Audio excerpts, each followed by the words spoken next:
Hey, mambo vipi? Karibu sana katika channel yangu ya YouTube. Tunaendelea bado kujifunza Python programming language, na katika video hii ya leo tutaenda kupeana mifano na kuoneshana namna gani ya kuandika if statement katika kodi zetu kwa kupitia language hii ya Python. So moja kwa moja nitatengeneza file ambayo nitaiita if_statement.py. Click enter, then file yangu hii hapa ndio ambayo nitaitumia kuweza kukuonesha namna gani ya kuandika if statement katika program zako. So moja kwa moja kwanza wacha tu declare variable, kwa sababu kitu ambacho tunahitaji kwenda kufanya ni kuwa hii if statement yetu iangalie namba ambayo imehifadhiwa katika variable fulani ni positive. Kama ni positive itoe ujumbe, kama sio positive basi ache hapo hapo kuweza kufanya kazi.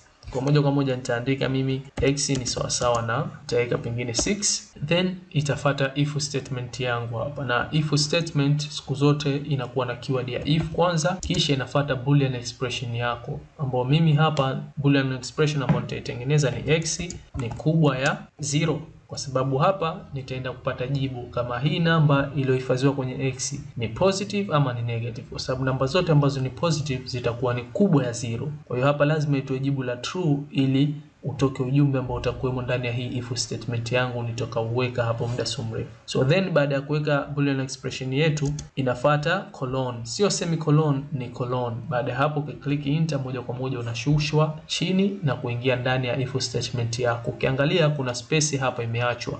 Hii inajulikana kama ni indentation, na Python inazingatia sana space ambazo utakuwa ukiacha katika hizo kodi zako. Kwa hiyo uwe makini katika hizo space ambazo unakuwa unaacha, hasa katika hizi issues za conditions, za decision structures, za repetitions na vitu kama hivyo tutakuja kuona zaidi mbeleni, hizi spaces za way ambavyo zinaachwa katika Python. Kwa hiyo uwe makini, na ikitokea hujaacha space umeandika hapa vitu vyako na unahitaji viwe ndani ya if statement, basi itakuwa hapo kuna mistake imefanyika. Kwa lazima uklik tab kuweza kuacha space kidogo, then baada ya hapo unaandika hicho kitu ambacho ndani ya if statement yako ikitokea ni true kiweze kufanywa kazi. Kwa hiyo hapa mimi nitaandika print function ambao ndani yake nitaweka ujumbe tu the number is positive.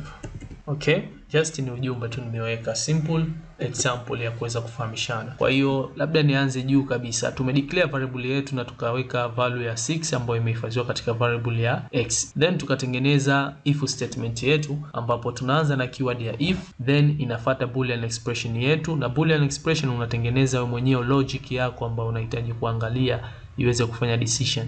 So hapa tumeweka x ni kubwa ya 0. Ikitokea hii value ambayo imo ndani ya x ni kubwa ya 0, basi kifanywe kitu ambacho kimo ndani ya hii if statement yetu, kitoa tu jibu la true. Lakini kama ikitokea x ni ndogo kuliko 0, maana yake hapo inavunja hii boolean expression yetu tuliweka hapa, kwa sababu hii tumeweka lazima iwe kubwa ndio kifanywe kitu kilichomo humo ndani. Kwa hapo italeta jibu la false na hii if statement yetu haitoweza kufanya kazi yoyote. So nadhani umeweza kunielewa hapo kile kitu ambacho nimekusudia katika hii if statement yangu. Then kama namba itakuwa ni kubwa ya 0, maana yake hiyo ni positive. Siku zote tunafahamu kitu hicho, kwa hiyo utatoka ujumbe huu. So hapa mimi nikisave nikiweza kurun labda nikuoneshe, na kama unavyoona imetoka the number is positive, na hii ni kwa sababu tu x imehifadhi namba 6 ambayo ni positive kweli, na hapa ilipokuja kuangaliwa basi ikaonekana kuwa 6 ni kubwa ya 0, kwa hiyo hiyo itakuwa ni positive, ikatoka hii statement yetu hapa katika print function yetu. So ikitokea sasa hii namba ambayo imehifadhiwa katika 6 ni negative, pengine negative 4. Kumbuka negative 4 ni ndogo kuliko 0. Kwa hiyo hapa ikija katika if statement yetu, ukiangalia katika condition yetu, ikiwa negative 4 ni kubwa ya 0, inajiuliza sio kweli negative 4 ni ndogo ya 0. Kwa hiyo hapo hii if statement yetu haitoweza kufanya kazi, kwa sababu imetoa jibu la false na haitoweza kufanya lolote lile. Na hata sasa hivi nikiweza kusave programu yangu hapa, nikiweza kurun, kama unavyoona hakujatoka output yoyote hapa. Kwa sababu gani? Kwa sababu hii if statement yetu condition tuloweka imetoa jibu la false. Kwa hiyo ujumbe huu uliokuwemo ndani ya if statement yetu hautoweza kutoka. Nadhani umeweza kunielewa kile kitu ambacho nimekusudia kuweza kufahamisha katika video hii ya leo. So huu ni mfano mmoja tu, labda tuangalie sasa mfano mwingine ili tuweze kuzidi kuelewana vizuri katika hii if statement. So mfano mwingine nao ni mdogo tu ambao hauna mambo mengi. Ni muhimu tu kuweza kufahamishana, kuweza kupata hizi concept namna gani ya kuandika if statement yetu katika kodi zetu. So mfano mwingine wa pili, wacha hizi tuweze kuzicomment hapa. Okay, mfano wa pili tutakuwa na variable ya namba ambayo itahifadhi namba 12, kisha tutatengeneza if statement yetu. If namba, variable yetu hiyo ambayo imehifadhi value fulani, ni modulus. Kumbuka hizi tumesoma hizi math operators. Modulus tunafahamu vizuri tu kitu gani haswa inafanya. Kwa hiyo if number modulus 2 ni sawasawa na 0 colon, usisahau hizi colon, basi hii iprinti kitu gani? Ujumbe huu, the number is even. Kama unavyofahamu kuna even number, kuna odd number, nadhani unaelewa. Zingatia space, nimekuambia. Kama hapo unaona nimeacha space kidogo tu, tayari kuna error hapa. Hii nyekundu ikimaanisha error. So acha nirudishe. Kama unavyoona tayari nimerudi na hapa tayari nimo ndani ya if statement yangu. So huu mfano wa pili unakwenda kufanya nini? Mfano wa pili unakwenda kuangalia hii namba ambayo imehifadhiwa katika variable ya number ni even number ama ni odd number. Lakini sasa hapa kuna boolean expression ambayo ni condition ambayo inaenda kucheki kama hii namba ni even ama vipi. Na siku zote even number ili kuweza kuipata unachukua ile namba yako na igawa na 2. Kama ikibaki jawabu 0 katika ile remainder yako ni 0, hamna kinachobaki, inagawa bila ya kubaki basi hiyo ni even number. Lakini odd number haiwezi kufanya hivyo.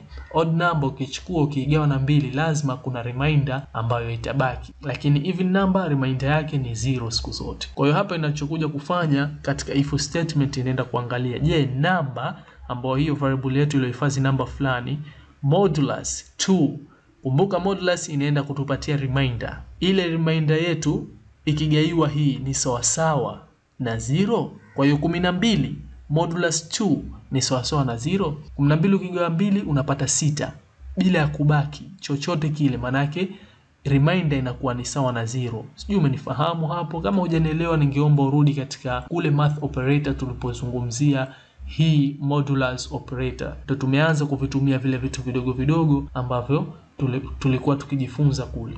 Kwa hiyo ujue namna gani hii remainder inafanya kazi, ndio expression hii utaifahamu vizuri hapa. So kama umerukia tu ujiangalia video zilizopita, inaweza ikakukosti hapa na ikakusababishia usiweze kupata hii concept ambayo imekusudiwa hapa. So hapa sasa tukisave tukiweza kurun na namba yetu hii ni 12 inagawa bila ya kubaki kwa 2, jibu ambalo tunapata remainder yetu ni 0, basi inaenda kututolea the number is even. Wacha tu run. Na kweli tumepata jibu the number is even. Na kweli 12 ni even, lakini sasa hapa tukiweka 13, kumbuka 13 ni odd number. Kwa hiyo uchukue 13 ugawe na 2, itabaki ni sawasawa na 0. Ikitakachobaki itabaki namba moja. Namba moja sio sawasawa na 0, maana yake hapo italeta jibu la false. Kitu hichi hakitoweza kufanywa kazi, yani if statement yetu haitoweza kufanya kazi. So nikiweza kurun programu yangu sasa hivi, kumbuka hapa nimebadilisha, nimeweka 13. Kwa hiyo moja kwa moja nikirun, na kama unavyoona programu yetu haitoi chochote. Kwa sababu gani? Kwa sababu print function imo ndani ya if statement, na if statement kama haijaleta jibu la true katika boolean expression haiwezi kufanya kazi vile vitu vilokuwemo humu. Instead itaenda kutoka nje, itafanya vitu vilokuwemo nje huku nje ya if statement, na hapa hatujaweka kitu chochote, na ndio maana tukirun huoni chochote ambacho kinaonekana hapa, kwa sababu hakuna kingine ambacho tumeweka kidisplay baada ya if statement kuto kufanya kazi. Labda tuweze kuweka hapa print function hapa chini. Okay, alafu tuweke tu ujumbe hello, just ujumbe tu. Umeona? Kwa hapa kinachoenda kufanyika, hii print function kumbuka ipo nje ya if statement. Ukiangalia hii space ndio ambayo inatujulisha sisi kuwa hichi kimo ndani ya if statement yetu, hichi kimo nje. Kwa hiyo hii imo nje ya if statement. So hapa kama hii ni odd, if statement haitoweza kufanya kazi. Okay? Kwa hiyo moja kwa moja kitaenda kutoka kitu hichi tu hello. Na hapa nikisave na nikiweza kurun, wacha nikuoneshe.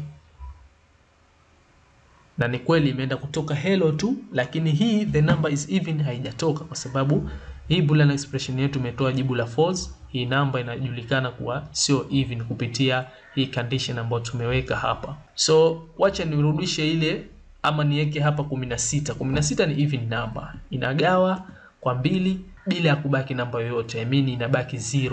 Hamna remainder. Na ndio kitu hichi ambacho tumekiweka hapa hiyo condition yetu. So moja kwa moja nikisave, nikirun hapa, sasa hivi tumekuja kupata vitu viwili. Tumepata the number is even na hii hello imetoka. Maana yake kwanza inafanyiwa if statement yetu. Kama imetoa jibu la true, vitatoka vile vitu vyote ama vitafanywa kazi ambao vimo ndani ya if statement. Then programu yetu itaendelea chini baada ya kumalizana na if statement. Na ndio maana ikatoka the number is even. Baada ya kuhakikisha condition yetu imeleta jibu la true, basi imeingia ndani na kutoa statement hiyo. Na then ilipomaliza if statement ikaja ikatoa hello.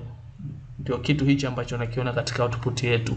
Nadhani umeweza kupata concept ya hii if statement, the way ambavyo inaandikwa, the way ambavyo inafanya kazi. Nimejitahidi kuweza kukufahamisha, lakini kama utakuwa hujanielewa vizuri unaweza kusema katika comment na tukazidi kuweza kupeana mifano mingine kabla ya kuendelea katika aina nyingine za decision structure. Haipo if statement tupu tu, kuna if else statement, kuna if elif, tutakuja kuziona muda so mrefu. Na mifano ipo mingi tu, unaweza kuingia online ukasearch mfano wa if statement ukaipata. Tutakuja kufahamishana katika video ijayo. Kuna mfano huu nimeuandaa mkubwa sana, nadhani huu tukiufanya mwanzo mwisho ambao utaenda kuchukua data hadi kutoka kwa yule user wa nje, itakuwa ni mzuri sana kwa kupractice hii if statement na kuimalizia hapo if statement na kuendelea decision structure aina nyingine. So tukutane katika video ambayo itafuata. Like this video kama umependa kile ambacho tumejifunza, share na wengine wapate kujifunza. Subscribe my YouTube channel kama bado hujasubscribe. Asante sana.